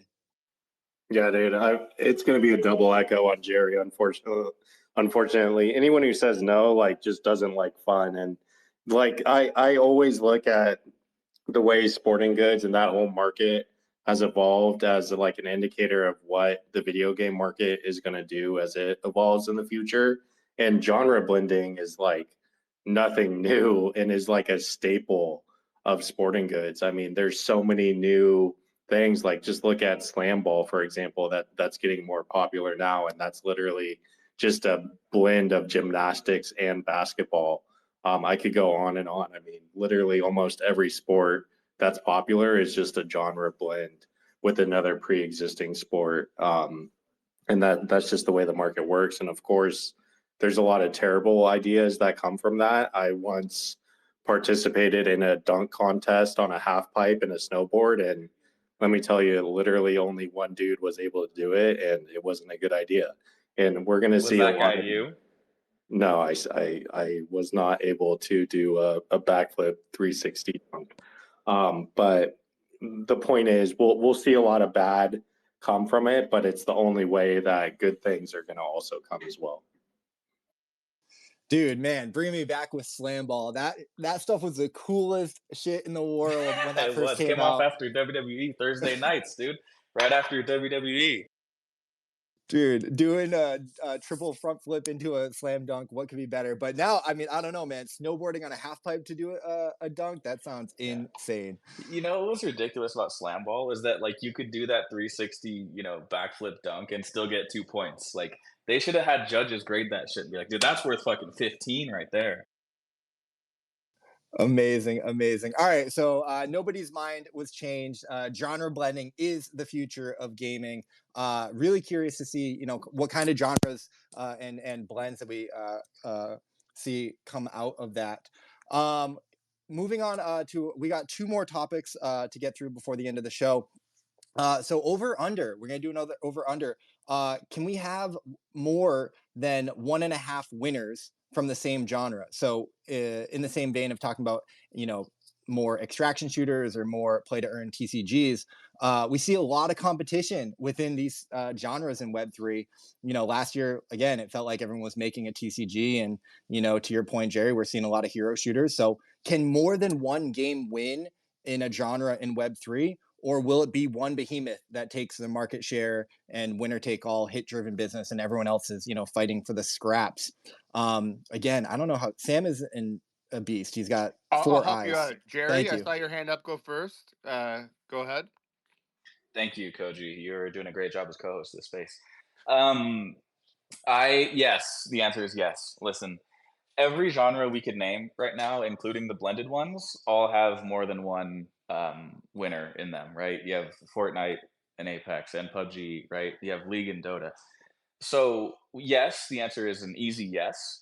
But what is that going to take, right? And that's going to take a critical mass of players playing Web3 games. So when we look at specifically the industry that is Web3 gaming, it's we will have multiple winners in the same genre, but it's not going to seem that way at first. It's going to be parallel. That's the winning trading card game, and then as more players come in and we hit that critical mass, another one will come up and do just as well.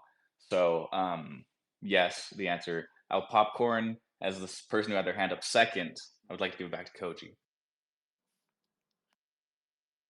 Hey, thank you. Yeah, it's over for sure. I think that the only way for a genre to sort of move forward and continue to iterate and whatever is if you have some competition. So it's definitely over one winner. It's not going to be much over. There's certain. I mean, I think that Jerry picked shooters for a good reason there, or extraction shooters for a good reason because there's a few winners. But when it comes to let's talk about card games. Let's take Parallel out of the mix entirely and talk about Web2 card games. Like you're really only talking about MTGA and Hearthstone. I mean, you can make an argument for some others, and like I played Runeterra or I've played Runeterra, but like it doesn't, like it's not even close, right? And I think most genres there's like a clear leader, or maybe there's two games neck and neck. There's a clear leader and then one right behind, but that's about it.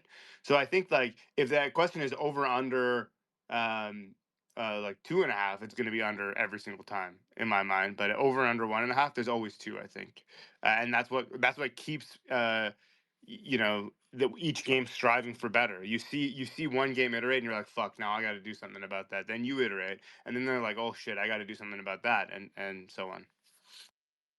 Love that, Koji. Competition does breed innovation. Dub from the Shrapnel account, tagging you in. Yeah, I would definitely agree with Koji on the and Jerry. It is going to be over, except there's one caveat to that. It's going to be under in whatever category that I'm working on, because I'm going to shine bright and I'm going to just take up so much gravity because I'm so huge into space that there just won't be room for a second, and that's just the way the Sigma is going to crackle. Nice. The way the Sigma crackles, you love to hear it, Dub. I wouldn't want to go against you, man. I heard you can do a backflip dunk on a snowboard and a half pipe. Can you imagine him killing you and then doing the fucking Dougie right in your face? I can. I have it on video. It's pretty wild. Dove was shouting all week at the Wolves Den, but you love to see him in his element. Jerry, what do you think? Any more over under? Gway, do you want to tag in, or do you guys want to move on to the next topic? I thought Ed had his hand up for a second. Oh, I did. I can jump in. I was going to say, this is one of those where I feel like, well, it depends on the definition, but I think it'll either be everything goes to zero, or Web3 gaming is going to make it, and there will be a lot more. So that's all I had to say. Oh man, well, for the sake of my bags, hopefully there's going to be a lot more than two winners of the same genre. All right, Lems, sorry, we were trying to bring you up and down on stage. Did you want to chime in on the topic? Over, under, more than 1.5 winners from a genre, or what do you think? I'm going to say over. I think one could be the dominating force, but there's always room to, knock that person off. So in Web3, we'll see. I think it was Fresco saying earlier, Jerry, goddamn rebrand always gets me. Parallel will probably, jump out in front with the TCG first, but, there's some market share. I think we can end up with a few in here. But there'll probably be one that has the larger market share, but not necessarily own the genre. All right, I appreciate that. Guys, let's have some fun with this last topic, Desert Island. So if you had one game to play for the rest of your life, what would it be? You're stranded on a desert island, pretty self-explanatory. There's one thing to save you from your boredom. It's got a badass gaming rig, which magically has electricity to run. Maybe it's solar powered or something. But you only get one game to play until the end of time. What game are you picking? And Koji, we already know that your answer is going to be The Binding of Isaacs for you, so you don't need to answer here. Dub, I saw your hand up first, and we're going to skip over Koji if he had it first. Hell yeah, dude. I freaking love that. For me, I was gonna originally say Pokemon Yellow, but actually, since I played Colony, I'm gonna say it's Colony. It would literally succumb. Like, I would just sit there on my desert island and just forget about my existence entirely and just like soak in to Colony fully, and it'd be the best way for me to write out my existence. Yeah, an AI immersive game that always keeps you on your toes. Pretty good answer there. I also want to shout out everyone in the audience. Let me know in the comments one game that you had to play for the rest of your life on a desert island. Let me know. We'll try and get you some extraction packs. Koji, I will tag you in. You did have the hand up first. I was just gonna say what you said, which is you can just skip me because anyone who's listened to this show before already knows, and I'm even playing it right now. So, yeah, that it's obviously Isaac, but Colony's also a great answer. Dub, if things ever go poorly at Avalanche, I'll have to find you a home at Parallel because it's like you already work here. That's job security, boys. Let's freaking go. You love to hear. I'm very glad that Dub no longer has to offer to walk 1,000 miles on his knees to play test Colony. We got you covered, man, on the desert island. Jerry, I see your hand up next. I'm gonna tag you in. One game to play for the rest of your life. Is this Web 2 or Web 3? Like, am I choosing a game I've played before, or am I taking a bet on a game that is only halfway out right now? I mean, if you have to ask, I feel like that's your answer. But I mean, Mr. GameCube himself, you can dealer's choice. I would it would probably be World of Warcraft because there's so many versions of it and it's so immersive, and I could just do achievements all day, and I could do Mythic Plus as I got incrementally better, and I'm assuming I'm going to be on this island for multiple years. So probably WoW, which is maybe the least fun answer out of that could possibly be given. Um, if it was a Web3 game, it would be Colony, so that my AI agent could live the life that I would dream of on with civilization around me. And the good thing about Colony is you can have multiple AI agents doing all that. Shout out to Cesar Martinez. Really appreciate you being so active in the comments. I wish I was there chatting with you. He says, no lie, I would be playing Galaga, the one game I could play for hours without stopping. Andy from the Stardust account, tagging you in next. Wait, hold on. Sorry. I was in a spaces with Caesar earlier, and he had no idea what Pogs were, but somehow he knows what Yo, Galaga is. yeah, This this is guy's a phony. insane. Yo, Caesar, drop a comment, tag Icy Gaming in the comments. I'll let you reply to the stage. We're gonna have to get to the bottom of this. Andy, I want to tag you back in.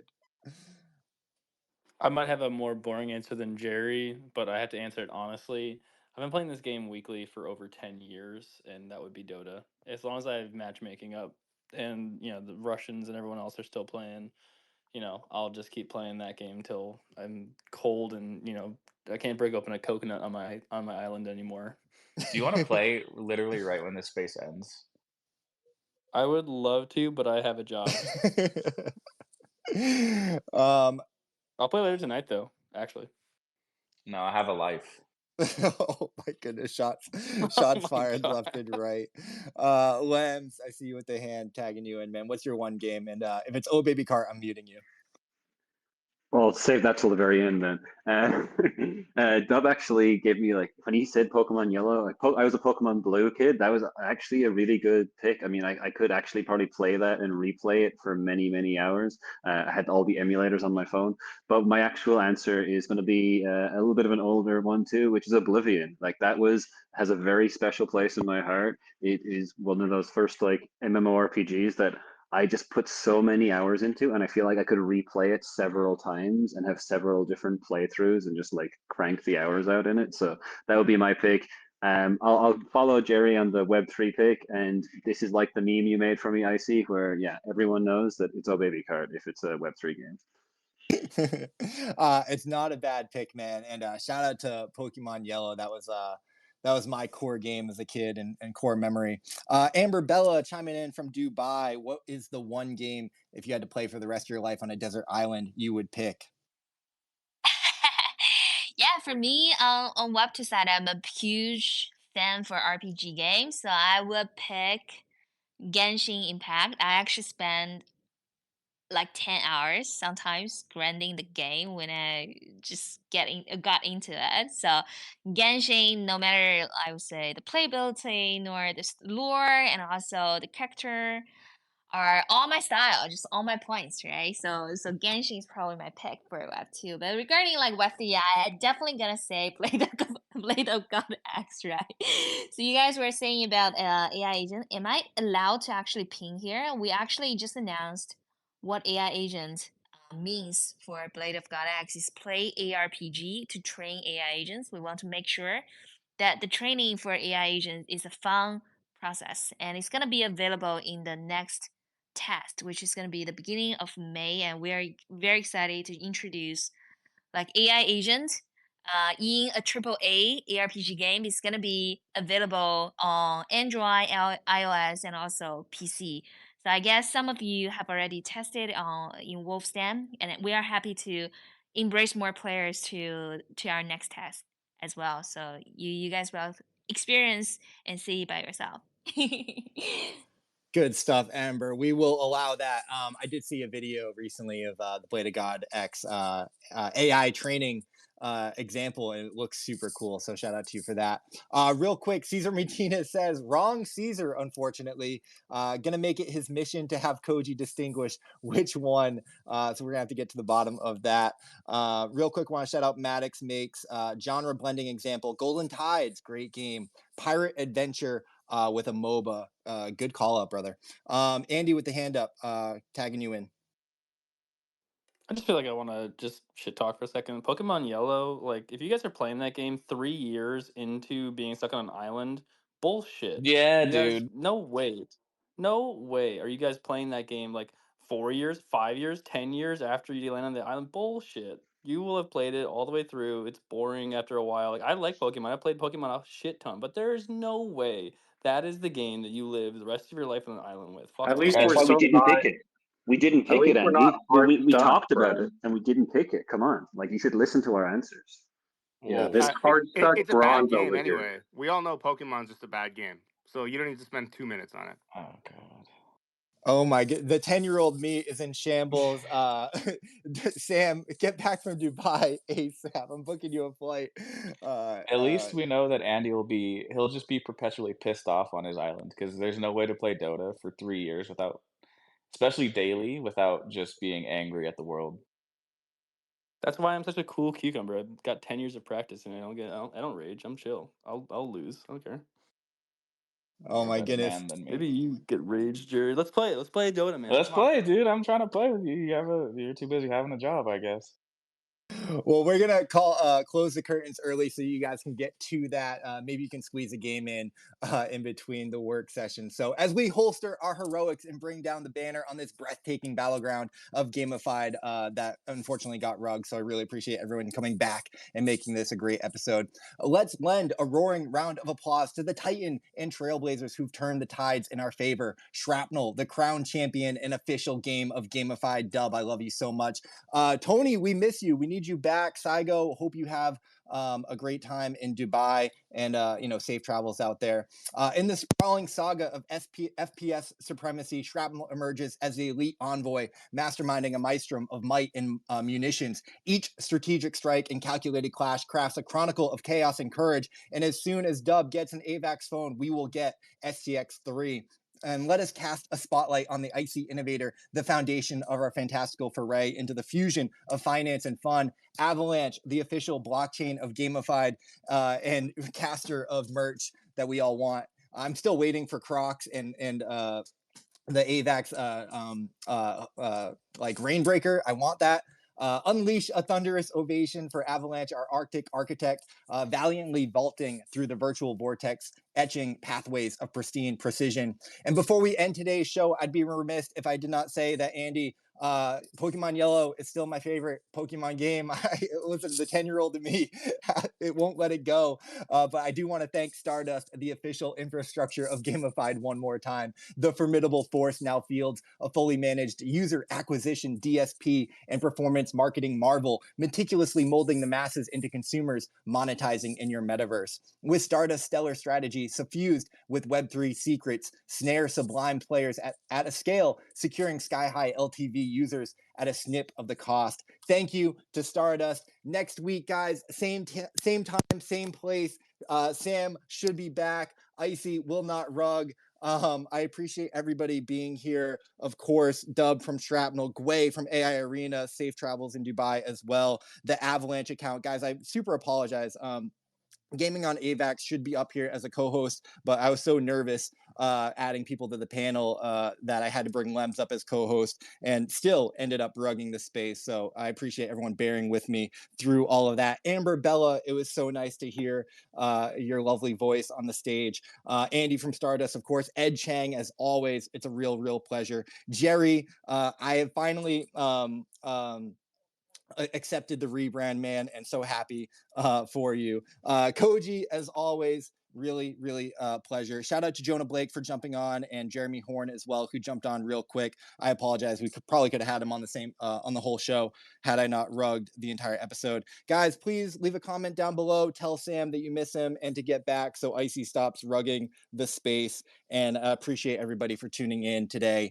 Have a great week, and we'll see you next week.